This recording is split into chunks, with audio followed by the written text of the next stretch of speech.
Last week IIT JEE का आपके IIT JEE mains 24 जनवरी से चालू हो रहे हैं एंड आप आई एम श्योर एक्साइटेड भी हैं, नर्वस भी है, बहुत सारे थॉट्स आ रहे हैं दिमाग में। And today as somebody who started this channel just to help people out who don't know कि एक जेई एग्जाम कैसा होता है, because there was nobody that time on YouTube. अभी it sounds funny because there are so many people on YouTube helping you out for JEE, but मुझे अपना purpose जरूर fulfil करना है because you guys have been following this journey, you guys have been following the channel and अब वो time आ गया है जब JEE Mains is finally here. तो मैं आपको बताना चाह रहा हूँ आखिरी के एक हफ्ते में आपको ऐसी क्या चीजें करनी है and as always actionable advice.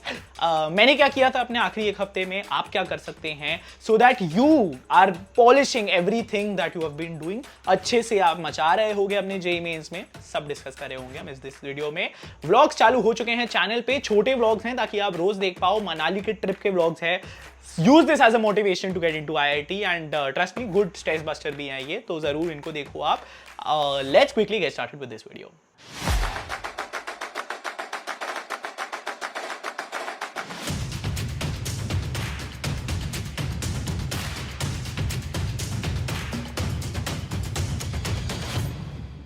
Hi guys, what is up? My name is Iknoor Singh. I'm a fourth year, final year undergraduate from IIT Bombay and एक आखिरी हफ्ता जेई मेंस का बचा है। आप जिस भी स्टेज पे देख रहे हो सकता है कुछ आखिरी दिन बचे हों आपके जेई मेंस के लिए।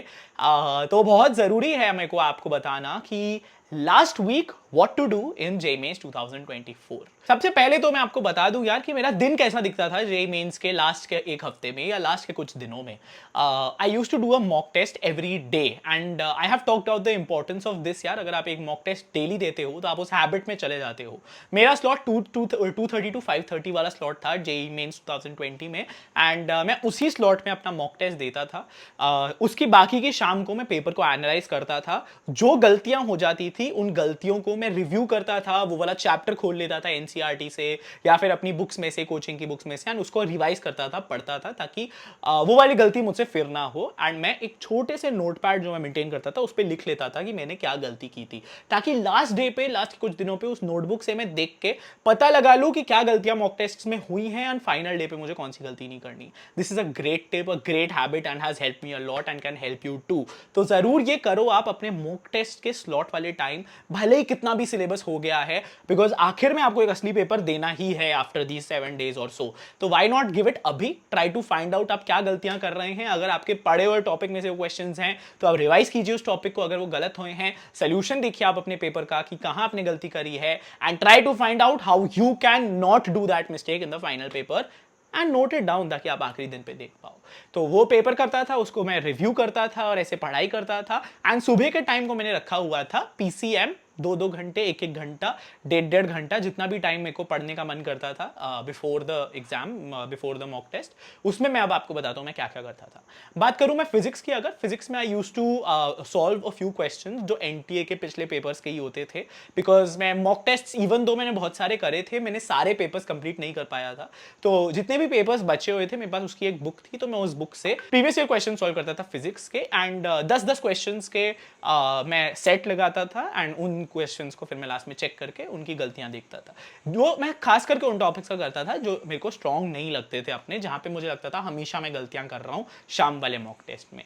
ठीक है, इससे क्या फायदा होता था, ये होता था कि जो मेरे वीक टॉपिक्स हैं वो स्ट्रॉन्गर हो रहे थे, मैं मल्टीपल क्वेश्चन से एक्सपोज हो रहा था एंड मेरे प्रैक्टिस पेपर सॉल्विंग स्किल्स, जो प्रॉब्लम सॉल्विंग स्किल्स होती है, वो भी इंप्रूव हो रही थी। ठीक है, तो ये करके फिजिक्स सॉर्ट होता था। उसके बाद में एक सिग्निफिकेंट टाइम, सबसे ज्यादा टाइम तीनों सब्जेक्ट में से मैं केमिस्ट्री को देता था, because chemistry is full of inorganic and organic chemistry that is extremely important JEE mains perspective से। ये रैंक ब्रेक भी कर सकती है, ये रैंक मेक भी कर सकती है, ये मेरे फिटजी के टीचर कहते थे and that was very very true. ठीक है, because chemistry is a very easy subject, अगर आप पढ़ते हो उसको तो वो आपको बहुत प्यार से ट्रीट करती है एंड आपको रैंक देने में हेल्प करती है। ठीक है, इट्स नॉट समथिंग जो भाई मुझे आ ही नहीं रहा, मुझे समझ ही नहीं आ रहा है, it just requires little bit of मेहनत एंड आप उसको जरूर लास्ट के फ्यू दिन में तो देखिए अपनी एनसीईआरटीज में से से अपने कोचिंग मटेरियल्स में से देखिए। तो मैं ये करता था एंड फाइनली मैथमेटिक्स में अगेन एक छोटी सी ब्रेक हो गई केमिस्ट्री में, क्योंकि उसमें ज़्यादा सॉल्विंग नहीं करनी होती थी मॉर्निंग में। फिर लास्ट में मैं मैथमेटिक्स से कुछ क्वेश्चन, अगेन वो 10 क्वेश्चन का सेट कर करके मैं प्रॉब्लम सॉल्व करता था। मैथमेटिक्स में खास करके यार आप रिवाइज कर सकते हो फॉर्मूले। अगर आपने कोई फॉर्मूले की बुक बनाई है, आपके पास कोई एक जगह पे फॉर्मूले रिटन है, या अगर आप नेट पे भी टाइप करते हैं जेईई मेंस फॉर्मूले, तो आपको बहुत अच्छे रिसोर्सेज मिल जाते हैं जहाँ पे जेईई मेंस के फॉर्मूले आपको मैथमेटिक्स के दिख जाते हैं। तो ये मैं करता था अपने जेईई मेंस के फाइनल फ्यू डेज में, and this is exactly what I recommend you doing, ठीक है।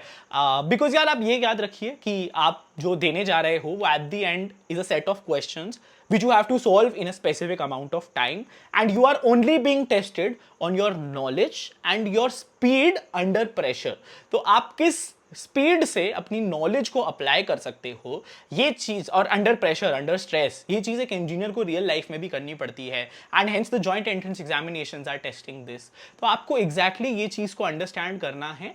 अब अगर आप बुक्स लेके बैठ रहे हो अभी फाइनल फ्यू डेज में और आप कुछ याद भी नहीं कर रहे हो, कुछ प्रोडक्टिव नहीं कर रहे हो, you are just cheating yourself यार, ऐसा मत करो। अब फाइनल फ्यू डेज हैं, पूरा जोर लगा दो, मेरी इस बात को अपने दिल में बसा लो, दिल में याद रखो, मैं पूरा जोर लगाऊंगा। जाके नीचे ये कमेंट कर दो, मैं पूरा जोर लगाऊंगा, and I know that you will actually do it. मैं तुम्हारी प्रॉमिस को ले लूंगा यहाँ पे, एंड वो आपको भी एक मोटिवेशन की तरह सर्व करेगा। बिकॉज जैसे मम्मी पापा कहते हैं, जैसे सारी टीचर्स कहती है, ये 7 दिन वापस नहीं आने वाले, ये आखिरी के कुछ दिन वापस नहीं आने वाले, तो वाई नॉट पुट आवर 100%। बाद में एग्जाम के तो हम कुछ नहीं कर सकते हैं, एंड बाद में ये एग्जाम वापस भी नहीं आने वाला है, फर्स्ट अटेम्प्ट कभी वापस नहीं आएगा।